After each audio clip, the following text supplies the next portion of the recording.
లేవేను నిద్దురా పిల్ల ఊర్మిళ వనవాసం గెలిచి లక్ష్యమై వచ్చినాడిలా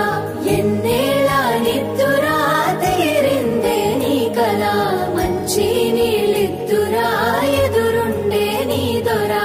ఎదురు సూపులకు ఎర్రగైనవి కళ్ళు ఎదవారాలకు బక్కాగైనది ఒళ్ళు కడిగినవే కన్నీటితో తన పాదాలు చేతి కందియ పళ్ళు వింటున్నావో పిల్ల ఎన్నెన్ని బాధల్లా పడ్డంక ఒక్కటైతున్నామే నువ్వు నేనిలా వింటున్నావు బావా ఎన్నెన్ని దుఃఖాలే దిగమింగి ఒక్కటైతున్నామే నువ్వు నేనిలా కోపమచ్చి మాటలంటని చెయ్యి లేపి దెబ్బ కొడతని